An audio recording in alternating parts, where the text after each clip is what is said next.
Programme trust and tax with Khalid Mahmood के साथ मैं हूं आपका मेज़बान फैज़ान आरिफ। आज हमारा विल्स एंड ट्रस्ट के हवाले से ये एक और प्रोग्राम है, यानी पिछला प्रोग्राम जो था उसी सिलसिले की एक कड़ी है।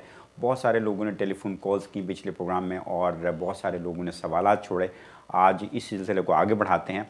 हमारे माहिर चार्टर्ड टैक्स एडवाइज़र और जो अपने शोबे के क्वालिफाइड प्रोफेशनल हैं जनाब खालिद महमूद हमारे साथ मौजूद हैं।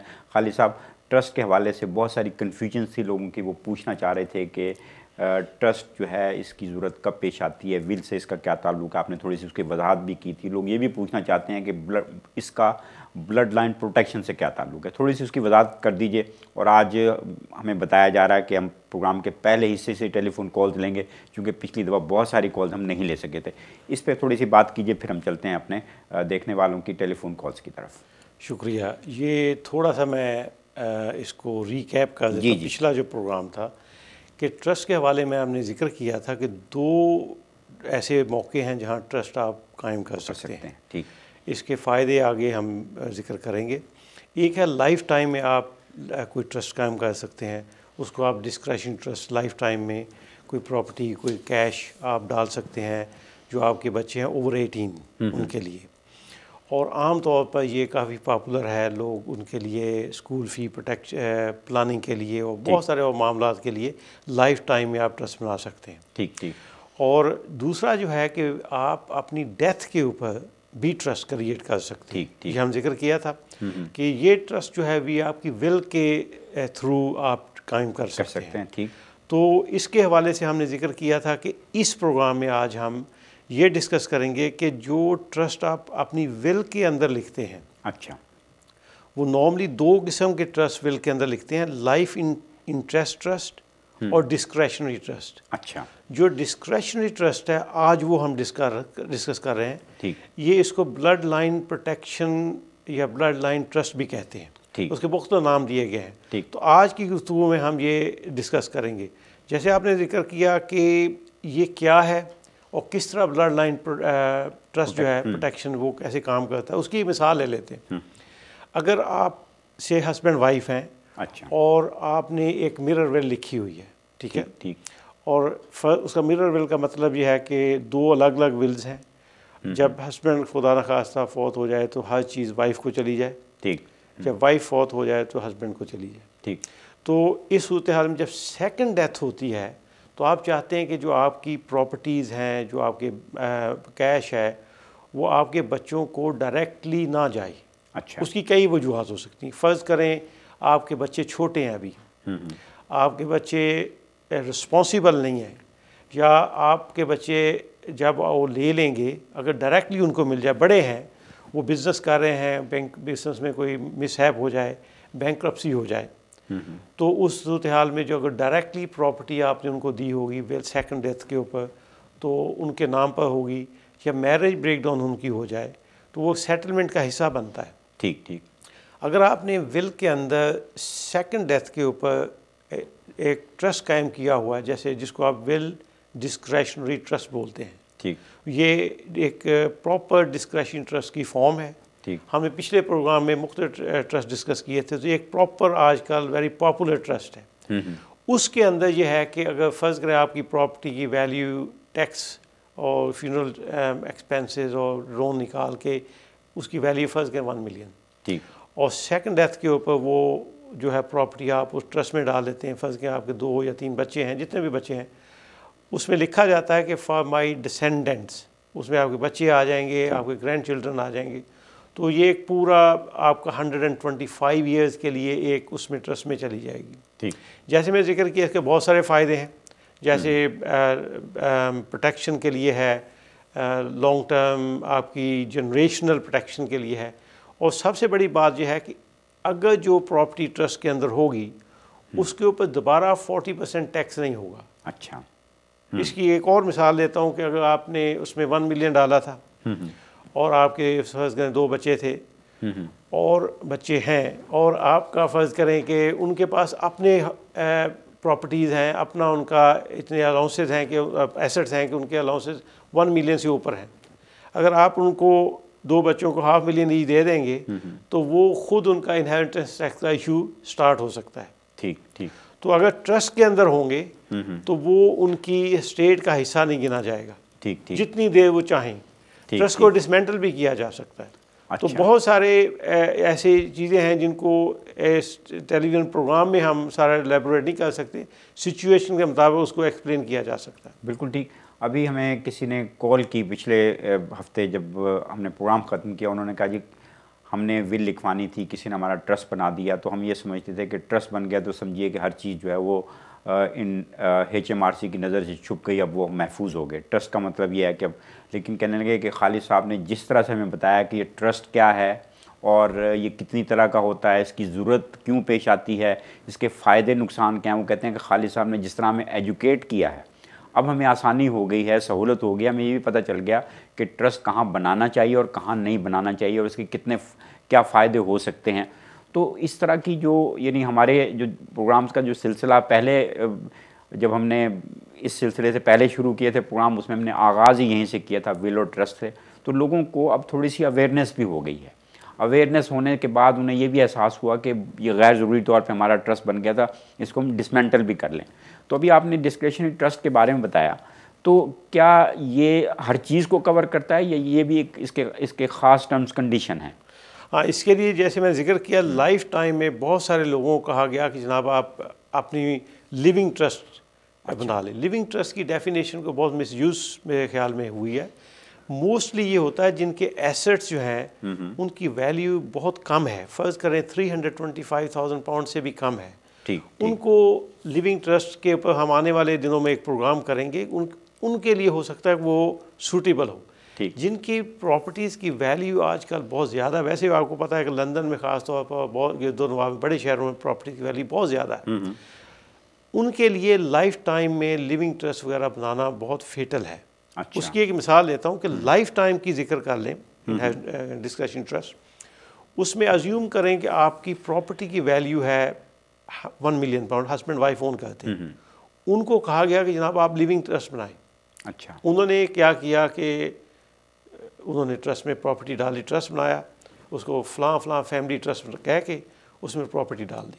अच्छा। अब 650,000 पाउंड तक तो जो अलाउंसेज है हस्बैंड वाइफ के लाइफ टाइम में, उस वैल्यू तक तो उसके ऊपर कोई टैक्सेस का इशू नहीं था। ठीक। जब आप प्रॉपर्टी ट्रस्ट में डालते हैं लाइफ टाइम में प्रॉपर्टी, उसके 2 कॉन्सिक्वेंसेस होते हैं अगर उसके ऊपर मोर्गेज नहीं है। पहला है कैपिटल गेन टैक्स। ठीक। चूँकि आपकी प्रिंसिपल प्राइवेट रेजिडेंस है, उसकी डिस्पोजल हुई है टेक्निकली, जब आप डालेंगे ट्रस्ट के अंदर तो उसके ऊपर कैपिटल गेन टैक्स 0 होगा। ठीक। तो ये तो बात दुरुस्त हुई। आगे आ जाए इनहेरिटेंस टैक्स, तो उनको जब उसकी वैल्यू 1 मिलियन थी और 650,000 तक उसके अलाउंसेस जो थे वो उनको मिलने हैं हस्बैंड वाइफ को, ठीक। उस अमाउंट तक तो इनहेरिटेंस टैक्स 0 है। लाइफ टाइम इनहेरिटेंस टैक्स की मैं बात कर रहा हूँ। अच्छा। डेथ के ऊपर नहीं, लाइफ टाइम है। जो रिमेनिंग 350,000 पाउंड थे, उसके ऊपर उनको 20% life time inheritance tax due था। अच्छा। वो पे नहीं किया। अब वो अगर डिसमेंटल भी करें, उनको जब एग्जिट प्रॉपर्टी होगी तो कैपिटल गेन का भी इशू हो सकता है। अगर बहुत पहले की हुई थी प्रॉपर्टी की वैल्यू बढ़ गई, ठीक, तो उनका चूंकि प्रिंसिपल प्राइवेट रेजिडेंस रिलीफ अब अवेलेबल प्रॉपर्टी का जो ट्रस्ट के अंदर चली गई थी वो नहीं होगा। ठीक। और उसके ऊपर जितनी वैल्यू अपलिफ्ट हुई, 1.2 मिलियन हो गई थी, आपने बहुत पहले डाला था, ठीक। जो 200,000 से उसके ऊपर कैपिटल गेन भी होगा जब आप डिसमेंटल करेंगे। और जो एग्जिट चार्ज होता है डिस्क्रिशनरी ट्रस्ट का, अच्छा, वो भी उसके ऊपर लागू हो सकता है। अच्छा। उस टाइम पर HMRC पूछ सकता है कि साहब जब आपने पहले प्रॉपर्टी डाली थी उस पर 350 एक्स्ट्रा थे, उसका टैक्स किसने पे करना और कब पे करना है। अच्छा। उसके ऊपर पेनल्टी लग सकती है, इंटरेस्ट लग सकता है। जो लिविंग ट्रस्ट का एक मैकेनिक्स था वो बहुत कम वैल्यू हो सकता है वो सूटेबल हो। ठीक। उसके लिए कहा गया जनाब वो जो केयर फ़ी के लिए आप कर लें।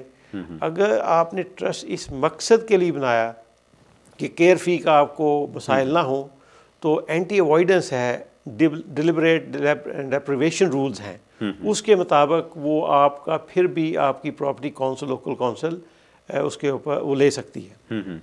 अच्छा खालिद साहब, किसी ने मुझे फ़ोन किया और पिछली दफ़ा कहा कि हम ये समझते थे कि हमने एक विल लिखवा ली सादा सी, फिर उस सोलिसिटर के ज़रिए, फिर उस विल को हम किसी एडवाइज़र के पास ले गए, उसने कहा जिसमें ट्रस्ट भी बना लें। अच्छा, अब सोलिसिटर को नहीं पता कि जो ट्रस्ट है या ये जो मामलात हैं इनकी टर्म्स कंडीशन क्या है। जिसने ट्रस्ट बना दिया उसको ये नहीं पता कि इसकी टैक्स प्लानिंग के सिलसिले में क्या कबाहतें हैं। उन्होंने कहा खालिद साहब ने हमारे सारे मसाइल हल कर दिए हैं, वन विंडो ऑपरेशन होता है ना जिस तरह से। तो ये बड़ी सहूलत भी है कि बजाय इसके कि आप 3-4 जगहों पे जाके अपने मुख्तलिफ मसाइल एक के पास लेके जाएं फिर दूसरे के पास लेके जाएं, तो वो कहने लगे कि ये हमें बड़ी आसानी और सहूलत हो गई है।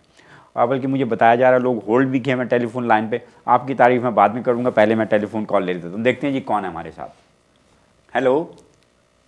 Hello. जी कौन और क्या पूछना चाहेंगे? My name is Mr. Sandhu. Basically, I'm seeking, it's the first time I'm watching this program, Trust and Tax. Basically, I'm a widower. I'm in my late 60s. You know, we both of us, the wife and myself, had mirror wills.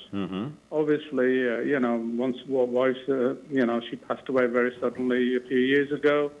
So, you know, I inherited everything, you know. Okay. I'm aware of the IHT allowance of 325k. So what is your question? You know, it adds up to, with the second death, 650.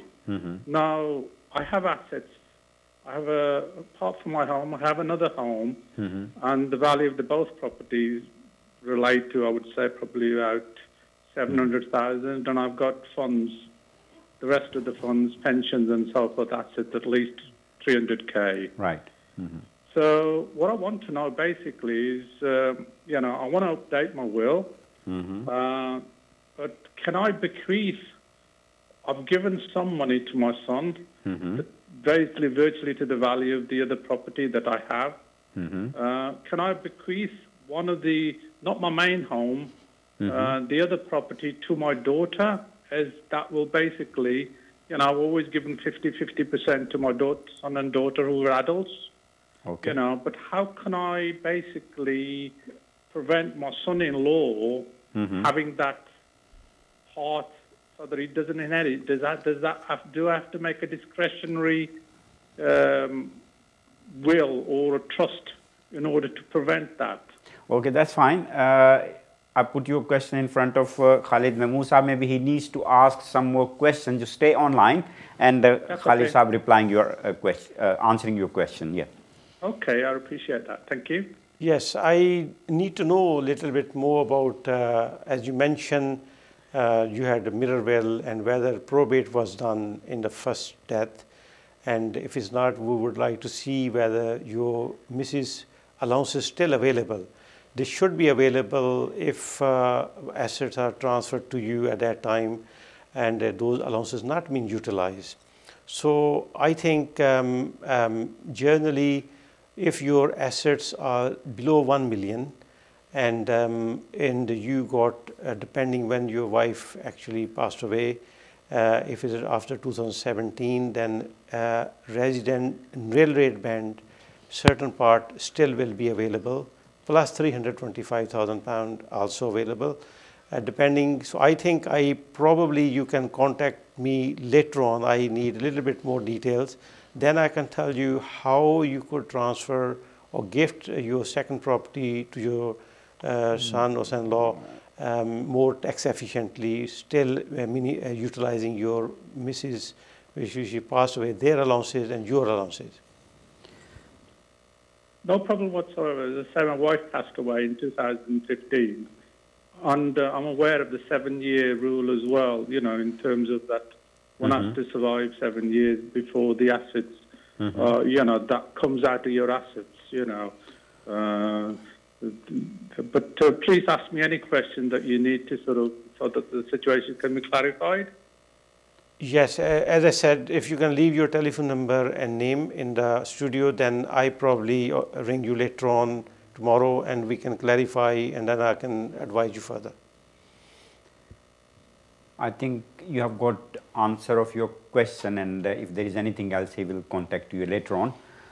Khalid साहब, बहुत सारे लोग मैंने देखा है कि जिस वक्त पिछले प्रोग्राम्स में भी हमने बात की थी, तो वो इस तरह का इंतज़ाम करना चाहते हैं कि हम अपने बच्चों को अपनी प्रॉपर्टी या अपने एसेट्स ट्रांसफ़र कर दें, लेकिन कोई ऐसी पाबंदी लगा दें कि अपने बेटों की बहुओं को या अपनी बेटियों के जो हस्बैंड हैं यानी उनके जो दामाद हैं उनको उसमें से कम जो है, तो ऐसी कोई गुंजाइश मौजूद होती है टैक्स प्लानिंग में या ट्रस्ट बनाते वक्त इसकी कोई निशानदेही की जा सकती है, ऐसा मुमकिन होता है? बिल्कुल मुमकिन है। जैसे मैं जिक्र किया blood line protection trust exactly it will serve for this same thing. उसके लिए ये है कि आप उसमें आप लिखेंगे मेरे बेनिफिशरी कौन है। अच्छा। अगर डिसेंडेंट लिख दिया तो आपके बच्चे और उनके आगे बच्चे होंगे, तो ऑटोमेटिकली जो स्पाउस हैं उनके वो उसमें शामिल नहीं होंगे। तो ये one of the protection trust blood line trust काफ़ी पॉपुलर है, इसको काफ़ी इस मकसद के लिए भी इस्तेमाल होता है। बिल्कुल ठीक। Programme trust and tax with Khalid Mahmood जारी रहेगा वक्त एक छोटे से वक्फे का। बहुत सारे लोग टेलीफोन लाइन पर होल्ड किए हुए हैं, उनसे गुजारिश है थोड़ा सा और इंतज़ार कर लीजिए। वक्फे के बाद हाजिर खिदमत होंगे और खालिद साहब से मज़ीद बातचीत के सिलसिले को आगे बढ़ाएंगे।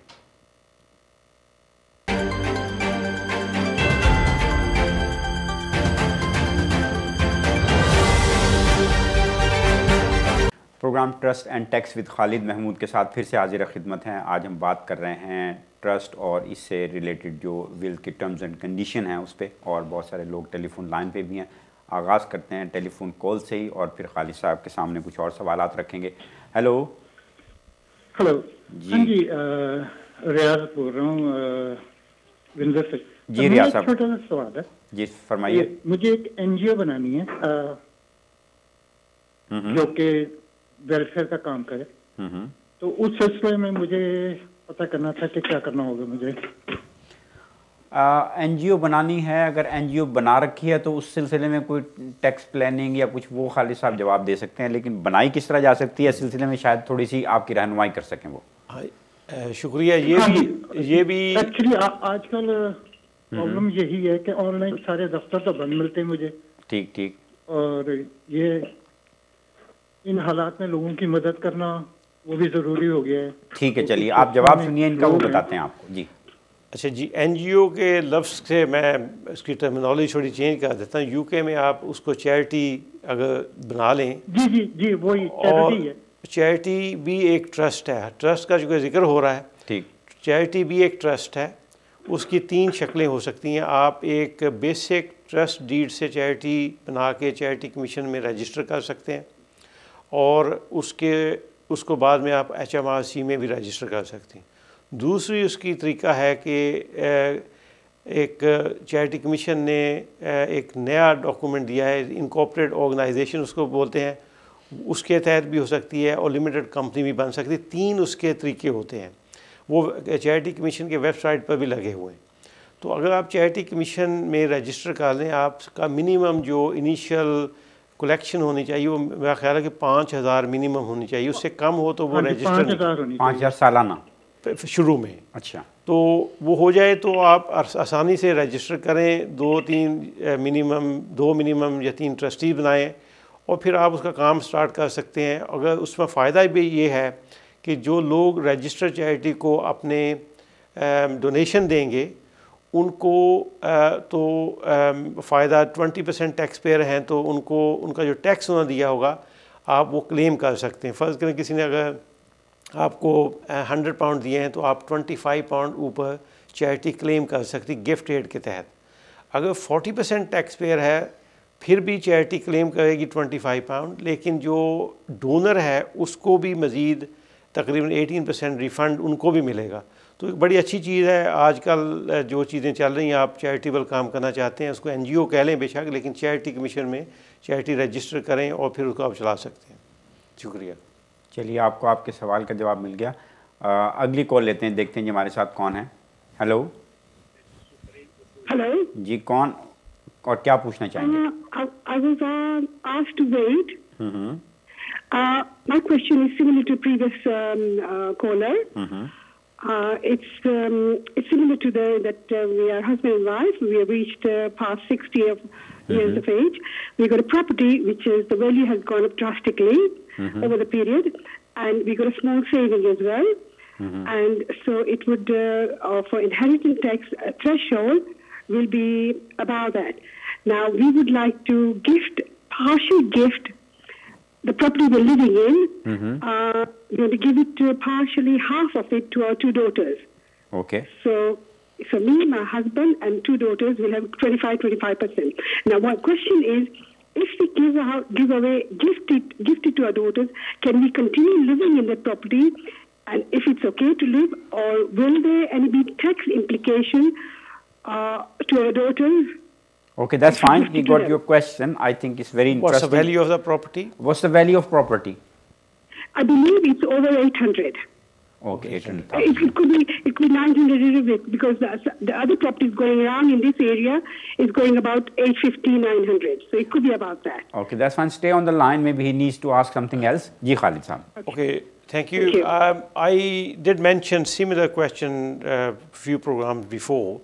If you are giving a gifting part of the property to your son or daughter, you say 2 daughters, then and you would like to continue to live in that property, unfortunately that will be a gift with reservation. Is anti-avoidance rule will apply unless your daughter, if they are living with you, they contribute living expenses, and there are certain other rules they have to follow. It's clearly mentioned on HMRC website. And if they are not living with you and they're living elsewhere, then you're supposed to pay them market rent to your daughters for living in the whole property and utilizing it, and they have to pay income tax on that rental income. So therefore, probably you need professional advice. This one, it is possible you can gift part of the house to your daughters, but you probably need some tax planning advice or proper advice. If that is not done correctly, the property will remain part of your estate. 7-year clock will not start at all. So it will be continue to part of your estate, and whole value will be part of your estate even you gifted. And therefore, I probably recommend that you go to some chartered tax advisor or qualified professional who understand this mechanics. They can guide you properly. बिल्कुल ठीक है. I think you got the आपको जवाब मिल गया. अगली call देखते हैं जी किसकी है. हेलो. कॉल लेने से पहले अभी बल्कि किसी ने सवाल छोड़ा है. उन्होंने कहा जी इससे पहले आप हमने कई दफ़ा जब ट्रस्ट और विल्स की बात हुई है थोड़ी सी प्रोबेट के बारे में बताया था. ये प्रोबेट की थोड़ी सी हमें बताइए कि इसका क्या तरीक़ाकार है और इसकी बेस्ट ऑप्शंस क्या हैं.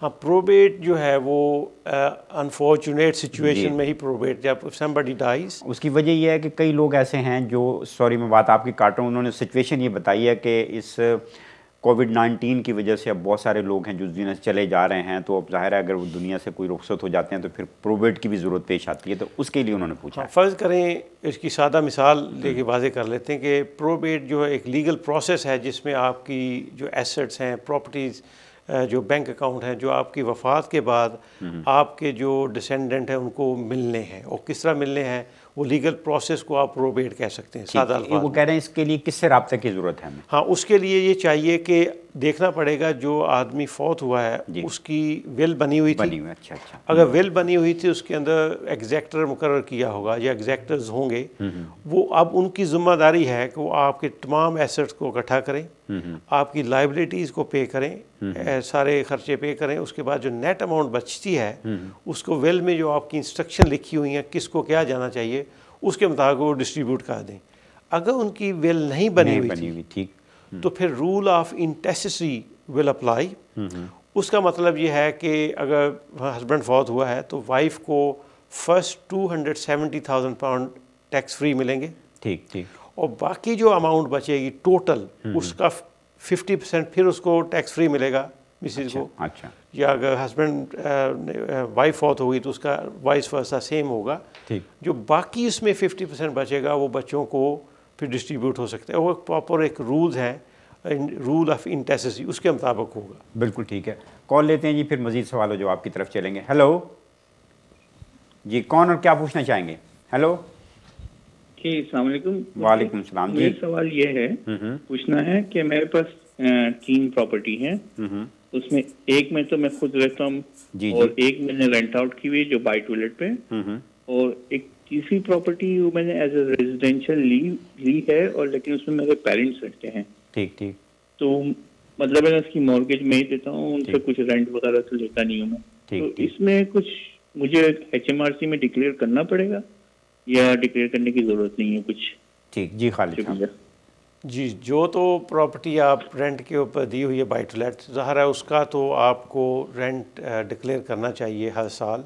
अगर आपने डिक्लेयर किसी वजह से नहीं किया उस प्रॉपर्टी का, तो वो जो है वो आप अभी भी डिक्लेयर कर सकते हैं। लेट प्रॉपर्टी कैंपेन है, HMRC की एक कैंपेन चल रही है कि वो लोग जिन्होंने पिछला अपना प्रॉपर्टी का रेंट डिक्लेयर नहीं किया या कैपिटल गेन डिक्लेयर नहीं किया पिछले 20 साल से 20 ईयर्स, वो अभी भी अपना डिक्लेयर कर सकते हैं। अगर आप प्रॉम्प्ट करेंगे खुद रेवेन्यू को, तो फिर आपकी जो पेनल्टी है वो बहुत मिनिमम है, 10% या 20% है। जो आपने फरमाया कि आपके जो पेरेंट्स जिस घर में रहते हैं वो भी टेक्निकली आपकी बाय टू लेट प्रॉपर्टी है, लेकिन आप उनको रेंट फ्री वो उसमें रह सकते हैं, प्रोवाइडेड जो उसका मोर्गेज इंटरेस्ट है या ख़र्चे हैं वो आप अपनी दूसरी प्रॉपर्टी या अपने बाय टू लेट बिज़नेस में क्लेम नहीं कर रहे।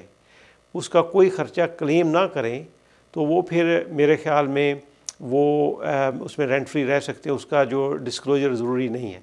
अगर आप उसके कोई एक्सपेंसेस क्लेम कर रहे हैं जैसे मोर्गेज इंटरेस्ट है या कोई और चीज़ है, तो फिर उनका मार्केट रेंट भी डिक्लेयर करना पड़ेगा। ये बड़ा ज़रूरी है। आप किसी प्रोफेशनल से मशवरा करें, किसी चार्टर्ड अकाउंटेंट से, चार्टर्ड टैक्स एडवाइज़र से, वो आपको सही इसका मशवरा देंगे। Thank you. बिल्कुल ठीक। मेरा ख्याल है आपको आपके सवाल का जवाब मिल गया। बहुत सारे लोग हैं जो एक सवाल करते हैं, उसके बाद उनके पास एक और सवाल होता है। तो अगर आप मज़ीद कोई सवाल पूछना चाहते हैं, उसका बड़ा आसान तरीका है कि हमारे टेलीविज़न की स्क्रीन पे आपको ईमेल एड्रेस भी नज़र आता है। जब हम वक्फे पे जाएंगे या जब हम प्रोग्राम ख़त्म कर रहे होंगे तो उस ईमेल पे भी आप हमें लिख के भेज सकते हैं। दूसरा ये है कि अगर आप सोशल मीडिया पे जाएं और खालिद महमूद CTA टाइप करें तो वहाँ एक तो प्रोग्राम्स की तफसील आपको मिल सकती है और वहाँ जाके आप अपने कोई सवाल और जवाब भी छोड़ सकते हैं। और दूसरा तरीका ये, तीसरा तरीका बल्कि ये है कि आप टेलीफ़ोन कीजिए और अपना नंबर छोड़ दीजिए और अगर सवाल है तो वो भी छोड़ दीजिए, तो खालिद साहब आपसे रब्ता करके आपको आपके सवालात के तसल्ली बख्श जवाब दे सकते हैं। खालिद साहब, एक सवाल किसी ने छोड़ा, उन्होंने कहा जी दफ्तर अक्सर व बेशतर आजकल बंद रहते हैं और किसी ने अगर विल लिखवानी है और विटनेस का भी इंतज़ाम करना है, तो क्या इन कोविड-19 के इन पर्टिकुलर सर्कमस्टांसिस में या ख़ास हालात में क्या करने की ज़रूरत है, क्या करना यानी, बल्कि वो मुझे बताया जा रहा है टेलीफोन कॉल ले लें, सवाल को पेंडिंग कर लें। देखते हैं जी हमारे साथ कौन है। हेलो जी, कौन और क्या पूछना चाहेंगे? हम ये पूछना चाहते हैं जी कि मेरे पास, हेलो जी सुन रहे हैं हम। अच्छा, वो क्वेश्चन ये पूछना है मैंने कि अगर आपके पास बाय टू लेट प्रॉपर्टी है 5 से ऊपर है, आप तो अब इनहेरिट टैक्स बचाना चाहते हैं। बहुत लोग प्रोग्राम में देखता हूँ वो टेलीविजन पर आते हैं, वो बोलते हैं कि लिमिटेड कंपनी बनाओ और लिमिटेड कंपनी बनाकर उसको ट्रस्ट में डाल दो, तुम्हारा इनहेरिट टैक्स उसी वक्त फ्री हो जाएगा। ओके, और मैं और मेरी वाइफ दोनों सेपरेट टैक्स भरते हैं। ठीक, हमारा जॉइंट प्रॉपर्टी जॉइंट है लेकिन टैक्स हम जॉइंट भरते हैं। ठीक, इसलिए ये पता करना है ये बात दुरुस्त है कि नहीं। चलिए खालिद साहब आपको बड़ा तसल्ली बख्श जवाब देंगे। जी खालिद साहब। शुक्रिया। इसके मतलब मैंने, अगर आपके पास चांस हो तो आप सोशल मीडिया पर गूगल कर लें या वो चेक कर लें गूगल पर। मैंने 3 प्रोग्राम किए हैं बाय टू लेट इनकॉर्पोरेशन के ऊपर, वो लाजमी आप सुन लें। मैं आपको रिपीट बहुत मुख्तसर कर देता हूँ। अगर आपके पास 5 प्रॉपर्टीज़ आपने बताया है, ये नंबर ऑफ़ जो बिज़नेस को इस्टेब्लिश करने के लिए जो आपके 20 आवर्स पर वीक आपने उसके अंदर स्पेंड करने मिनिमम, तो वो क्राइटेरिया मेरा ख्याल है पूरा नहीं होगा। आपके पास मिनिमम 9-10 से ज़्यादा यूनिट्स होने चाहिए। तो एक कोर्ट केस हुआ था, उसके मुताबिक बहुत सारे इस तरह की चीज़ें वो उसकी पूरी करने की ज़रूरत है। दूसरा जो आपको जो एडवाइस दी जा रही है कि जनाब आपका कैपिटल गेन, जब आप प्रॉपर्टीज़ को ट्रांसफ़र करेंगे कंपनी के अंदर, अगर आपका बिज़नेस कंसिडर नहीं होगा तो आपको कैपिटल गेन टैक्स लगेगा और HMRC आपको capital gain tax market value पर by for transferring the property to a company वो लगा सकता है। उसके ऊपर स्टैम्प ड्यूटी भी आपको लग सकती है जो मार्केट वैल्यू के ऊपर। ये दोनों जो टैक्सेस हैं वो आपको लगेंगे। और जो एडवाइस दे रहे हैं उनसे मैंने पहले भी जिक्र किया था कि आप उनकी प्रोफेशन इंडेमनिटी इंश्योरेंस पूछें, उनको राइटिंग में लें कि अगर ये टैक्स लगेंगे तो वो कौन पे करेगा। तो अगर वो एडमिट करते हैं कि वो पे करेंगे या वो एग्री करते हैं तो फिर तो आप उनकी इंडेमनिटी अगर आप मुतमईन तो लें। दूसरी बात के बाद में वो कहते हैं कि एक ट्रस्ट बना देंगे, वो आपका इनहेरिटेंस ख़त्म हो जाएगा। अनफॉर्चुनेटली अगर वो एम्प्लॉई बेनिफिशियल ओनरशिप ट्रस्ट की बात कर रहे हैं तो उसके लिए ट्रेडिंग कंपनी होना ज़रूरी है मेरे ख़्याल में। अगर वो ट्रेडिंग कंपनी नहीं होगी, बाय टू लेट प्रॉपर्टी की जो कंपनी होती है वो इन्वेस्टमेंट कंपनी होती है, उसमें इनहेरिटेंस टैक्स की मेरे ख़्याल में वो एग्जेम्पशन नहीं है। तो लिहाजा आप किसी प्रोफेशनल से, किसी चार्टर टैक्स एडवाइज़र से मशवरा लें। आजकल इसकी बहुत सारा मेरे नज़र में बहुत सारी मिस सेलिंग हो रही है, तो प्लीज़ इस ट्रैप में ना आएँ। आप प्रॉपरली किसी प्रोफेशन से चेक करें और वो प्रॉपर आपको रिपोर्ट लिख के दे, उनका लेटर एंगेजमेंट चेक करें, उसकी क्वालिफ़िकेशन चेक करें, उसके बाद फिर आप डिसाइड करें, इसमें रश ना करें। बिल्कुल ठीक है। अगली कॉल देखते हैं जी, किसकी है। हेलो जी, कौन और क्या पूछना चाहेंगे जी? अच्छा भाई साहब, गुड इवनिंग। मेरा नाम मिराज मियाँ है। जी जी। हमारा तो पेंशन हो गया ना 1 जनवरी दिस ईयर। तो मेरे को मेरा वाइफ कितना मिलेगा जी? Question can you repeat your question? रहता हूँ, रेंट पे देता है। Can you repeat your question? आप अपना सवाल दोहरा देंगे, दोबारा से बताइए प्लीज। ओ मेरा पेंशन हो गया ना 1 जनवरी दिस ईयर। तो मैं my wife and me 2% how much get money? Pension कितना मिलेगा? आप जरा होल्ड कीजिए, अभी हम वक्फे की तरफ जा रहे हैं। वक्फे के बाद जब हाजिर खिदमत होंगे तो फिर आपके सवाल का जवाब भी देंगे। Programme trust and tax with Khalid Mahmood जारी रहेगा। बहुत सारे लोग टेलीफोन लाइन पे होल्ड भी किए हुए हैं, लेकिन मुझे बार बार स्टूडियो से बताया जा रहा है वक्त हुआ है वक्फे का, तो चलते हैं शॉर्ट ब्रेक की तरफ। Programme trust and tax with Khalid Mahmood के साथ फिर से हाजिर खिदमत हैं। जैसे मैंने वक्फे से पहले भी बताया था, प्रोग्राम के पहले हिस्से में बताया था कि हमारा ये प्रोग्राम हर मंगल को आप रात 8 बजे देखते हैं और इतवार को ये रिपीट होता है 11 बजे। और अगर इसके बावजूद आप इन 2 प्रोग्राम्स को मिस कर दें तो सोशल मीडिया पे अगर आप जाके खालिद महमूद CTA टाइप करें तो आपको हमारे सारे पिछले प्रोग्राम्स की तफसील मिल सकती है। इसके अलावा आप जो वेबसाइट, आपको जो ईमेल एड्रेस नज़र आ रहा है उसके ज़रिए से भी हमसे रब्ता कर सकते हैं, या हमारे स्टूडियो में फ़ोन करके अपना नंबर छोड़ सकते हैं।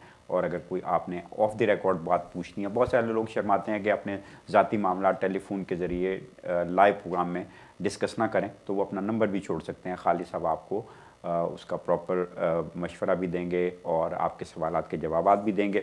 और बहुत सारे लोग ऐसे हैं जो हमें प्रोग्राम के बाद फ़ोन करते हैं या एडवाइस लेने, वो बहुत तारीफ़ करते हैं और मुझे कहते हैं कि खालिद साहब तक ये तारीफ़ पहुंचा दें। तो मैं यहाँ कोशिश करता हूँ कि खालिद साहब की कम से कम तारीफ़ करूँ। मैं सिर्फ इतना कह देता हूँ कि ये प्रोफेशनल हैं और चार्टर्ड टैक्स एडवाइज़र हैं, और इनके मशवरों और तजावीज़ से अभी तक बहुत सारे लोगों का फ़ायदा हुआ। और फ़ायदा होने के अलावा जो एक अहम बात है कि बहुत सारे लोग जो हमें बार बार कहते हैं कि खालिद साहब जो हमें मालूमात देते हैं इससे हम बहुत एजुकेट हुए हैं, इससे हमें बहुत सारी अवेयरनेस मिली है। लोगों को ये नहीं पता था कि किन चीज़ों के लिए क्या क्या टर्म्स कंडीशन है। जैसे सबसे बड़ा जो मामला काफ़ी अरसे से हम जो डिस्कस कर रहे हैं कि जी बिल लिखवाने गए और बिला सोचे समझे ट्रस्ट बना दिया। तो ट्रस्ट बनाने के लिए जितनी तफसील से खालिद साहब ने आपको बताया कि ट्रस्ट क्या है, इसका फ़ायदा क्या है, किन हालात में बनाना चाहिए, इसका नुकसान क्या है और इसकी कितनी अक़साम है, इससे बड़ा लोगों को फ़ायदा हुआ है। खालिद साहब, ये तारीफ़ नहीं है, सिर्फ ये वो बात बता रहा हूँ जो लोग आमतौर पे ईमेल के ज़रिए से, टेलीफोन के ज़रिए हम तक पहुँचाते हैं। अभी टेलीफोन लाइन पे भी कुछ लोग होल्ड किए हैं, लेकिन वही बात जो मैं वक्फे से पहले पूछ रहा था, दफ्तर बंद हैं, लोग बिल लिखवाना चाहें, विटनेस के लिए कुछ कहना चाहें, तो उनके इन ख़ास सर्कमस्टांसिस में, बल्कि अब तो कोविड की वजह से लोगों में इस बात की भी ज़रूरत महसूस हो रही है कि वो अपनी बिल अगर नहीं लिखवाए तो जल्द अज जल्द लिखवा लें। जी, ये बहुत अच्छा क्वेश्चन है। इसके लिए मैं थोड़ा तफसीलन जवाब दे देता हूँ। उसमें यह है कि गवर्नमेंट ने टेम्परेरीली 2 साल के लिए रूल बदल दिए। अच्छा, पहले ये था कि आपका विटनेस, दोनों विटनेस का प्रेजेंट होना ज़रूरी था फिज़िकली जब आप साइन करते हैं विल के ऊपर। तो जो 1837 एक्ट है सेक्शन 9, अच्छा, उसको अमेंड कर दिया उन्होंने अगले साल 2022 तक, अच्छा, फरवरी तक। तो आप अपनी विल जो है, आपका एडवाइज़र ऑनलाइन आप उसको इन्फॉर्मेशन दे सकते हैं। अच्छा, उसके बाद वो जब विल बना ले तो आपको वो पोस्ट में विल भेज देगा आपके घर में, और आप उसको वीडियो लिंक के ज़रिए उसी एडवाइज़र के साथ उसकी फ़र्म के अंदर किसी और के साथ दो विटनेस देखेंगे, आप साइन कर दें, फिर वो फिज़िकल विल आप पोस्ट कर दें वापस अपने एडवाइज़र को, ठीक। फिर वो दोबारा कॉल करेगा, जब वो साइन करेंगे तो आप उनको विटनेस करेंगे वीडियो कॉल के ऊपर। अच्छा। दोनों की रिकॉर्डिंग आप रखेंगे और आपकी विल बिल्कुल वैलिड होगी। अब गवर्नमेंट ने कुछ रूल बदल दिए हैं, तो ये कोई एक्सक्यूज़ नहीं होगा कि जनाब कोविड है कि हमने विल नहीं बना सके थे। अच्छा। अगर आप विल बनाना चाहते हैं तो लाजमी तौर पर बनाएं, ये फैसिलिटी आजकल मौजूद है। बिल्कुल ठीक है। इसी सवाल से जुड़ा एक और सवाल भी है, लेकिन टेलीफोन कॉल्स लेते हैं पहले, फिर सवाल है जो आपकी तरफ चलेंगे। हेलो जी, कौन और क्या पूछना चाहेंगे? हेलो जी, कौन क्या पूछना चाहेंगे? Hi, yeah, sorry. I've got a question for Mr. Mahmood about the buy-to-let properties. Yeah, you can ask question, yes. Hi, Mr. Mahmood. Basically, I've got, in total, like, we got 3 buy-to-let properties, of course. Basically 2, one on my own and one with my brother joined. So I would like to ask, and we are in process to buy maybe 1 or 2 more properties. I was just asking, I know I've seen your program, and it's really good. So first question would be you just answered this question as well. It's not a good idea. The properties I've already had on my name or my name or my brother's name, transfer it to limited company, because then we have to pay the capital gain and maybe a stamp duty. I think in future, if you're buying any property, would be a good idea to buy on a limited company. Because I know if you are kind of earning, because I'm employed as well. So if you are earning, I know less than 50,000, then maybe be a saving in tax. Or let's say I've got a kind of 1 child and my brother got 1 child. So let's say if we have on a limited company, then is it easy to transfer on kind of children's name without any kind of the stamp duty or capital gain? Or, say, what do you advise, to do in future in terms of and how we can save if we buy on limited company or just as normal? That's why I've got your question. Ji Khalid sahab, what's the best option for him? I think this is almost a tax advisory question, but I can answer as much as I can. You got existing few properties on your personal and your brother names. Depending if you are, as you mentioned, if you are below 50,000 normal basic rate taxpayer, and the new property you're buying, if the combined rental is below 50,000 as a whole, and the interest will still be fully eligible, because 20% relief still will be available. So you just don't need to rush for limited company. Limited company got its own pros and cons. For example, if you are 50%, or so if your income is more than 50% overall, or you're 40% taxpayer, and now you're looking to buy more properties, generally in these days, people recommend to buy those property in a limited company. You ask for later on for if you've got a young child, whether you can transfer maybe a shareholding of property to them. I recommend that under 18 children, income will be treated as parent income. Generally, you don't need to transfer those to your young children. There are some other planning opportunities available. If you can contact me, we can discuss further, but it's a kind of advisory question. This TV program is just awareness, it's not advisory. Thank you. Thank you very much. I think you have got enough answer of your question. अगले collar की तरफ चलते हैं, देखते हैं हमारे साथ कौन है। हेलो भाई जी, कौन और क्या पूछना चाहेंगे? आपको एक बात बता दूं कि अगर आप जिस ज़बान में सवाल पूछेंगे, 3 ज़बानें हम समझ सकते हैं और 3 ज़बानों में जवाब दे सकते हैं, उर्दू, हिंदी में, या पंजाबी में और अंग्रेज़ी में। तो you can ask question in any of these 3 languages.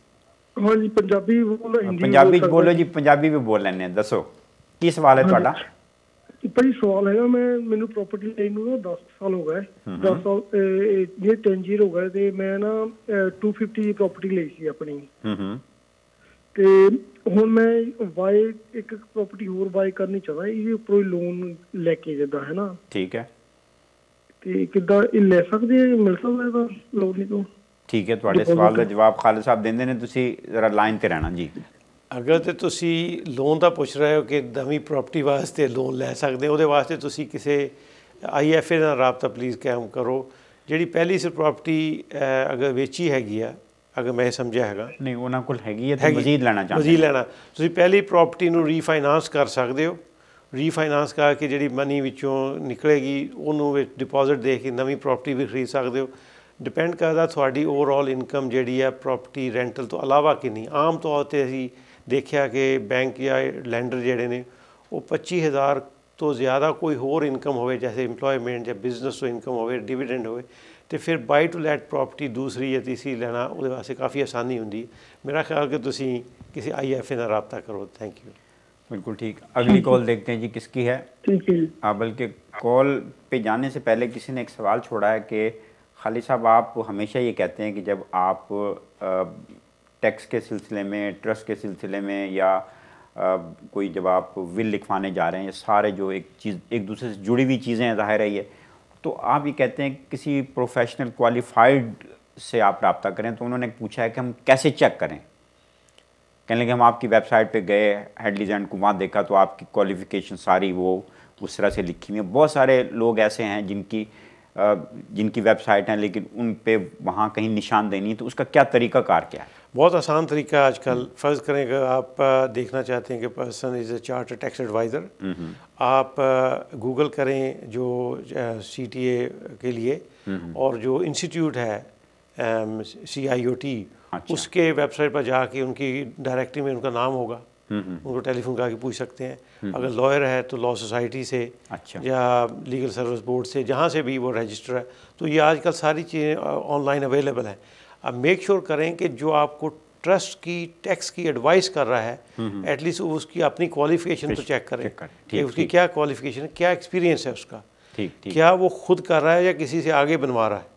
अच्छा, ये बड़ा मसाइल है, तो इसलिए लिहाजा ज़ाहिर उसकी फ़ीस भी ज़्यादा होगी। अगर कोई किसी, मैं आपसे सर्विस ले रहा हूँ, आप किसी और से सर्विस ले रहे हैं, वो किसी और से सर्विस ले रहे हैं, बिल्कुल चेन बनाई हुई उन्होंने। अभी जो पहले क्वेश्चन हुआ था, हमें किसी ने क्वेश्चन पूछा पहले कि साहब मेरी कोई 7-8 प्रॉपर्टीज़ हैं, तो उसको वो कह रहे हैं कि आप बाय टू लेट इनकॉर्पोरेशन कर देते हैं आपके लिए।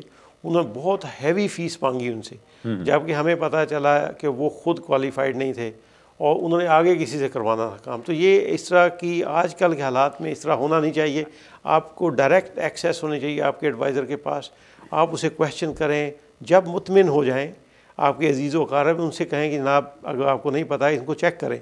आज हर जगह आप चेक कर सकते हैं, रेगुलेटेड हैं, तो फिर जाके करवाएं आप। इससे पहले कि मैं टेलीफोन कॉल लूँ, बल्कि एक मैं आपको फीडबैक दे रहा हूँ। किसी एक प्रोग्राम में मैंने आपसे पूछा था कि इन कामों के लिए औसतन फ़ीस कितनी है, एवरेज फ़ी, आपने बताया कि इतने।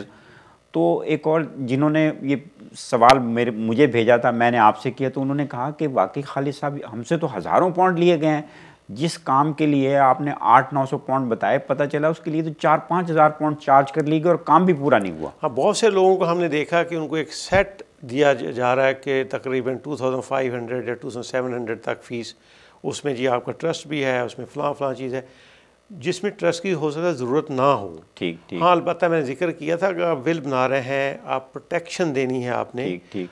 आप विल के अंदर बहुत इनएक्सपेंसिव ट्रस्ट है, बहुत महंगा नहीं है। ठीक। सम लॉयर चार्ज करते हैं 300, 250, 350, that's maximum a trust with in the will. ठीक। तो आप उसमें वही वो काम करता है ट्रस्ट जो आपने लाइफ टाइम में किया। उनके सम टाइम 1800 या 1500 तक भी चार्ज कर रहे हैं लोग। ठीक है, उसकी ज़रूरत हो सकता ना हो। ठीक। तो ये मिस सेलिंग में आ जाता है। तो आप वही काम बिल के अंदर बनाएं और सादा तरीके पर आप जो है उनको वही फ़ायदे उनको उसमें मिलेंगे। बिल्कुल ठीक है। देखते हैं जी कॉलर कौन है हमारे साथ। हेलो जी, कौन और क्या पूछना चाहेंगे? हेलो, जब आप टेलीफोन कॉल करें तो कोशिश किया करें कि सवाल लिख लें और अपने टेलीविज़न की आवाज़ भी कम कर दें, तो आपको भी आसानी रहेगी और हमें भी। हेलो। हाँ जी, कौन और क्या पूछना चाहेंगे? हम पूछना चाहते हैं कि अगर किसी के पास 4-5 प्रॉपर्टीज हों और उसको कंपनी के नाम पे, उसके सोल नाम पे है अभी, पर उनको चेंज करना है इनटू कंपनी, ठीक, तो what's the best way without causing too much stamp duty and other taxes, or if there's any easy way we can move it? This is very popular question. This question been put in front of Khalid Saab many times, so I will ask him again to answer this question. Yeah, I just mentioned about 10 minutes ago that if you got only few number of properties and it's not technically is a business you're running, you're spending 20 hours or more in that business every week, and plus there are some other conditions, you're not fulfilling those conditions, you got just buy to let properties, you're looking to put into limited company, unfortunately it will be a capital gain tax as market value and stamp duty at market value. Stamp duty could be slightly less because there is a multi-dwelling relief and some other relief available. Some professional will be able to help you, but I think capital gain will be unfortunately payable. And and also if you got a mortgage on that property, you need lender's consent. If lender consent is not taken and you try to transfer via trust, and you contravening mortgage terms, therefore there may be a breach for this one, and there is no other way. If somebody guiding you, or we will do it for you, I mentioned you need to check their professional indemnity insurance, you check their qualification. Generally they are probably not qualified, or they are not have a proper system. If they're qualified, they should give you proper protection. Then if they are saying there will be no capital gain, no stamp duty, then obviously you can rely on their advice, and eventually negligence claim may be there.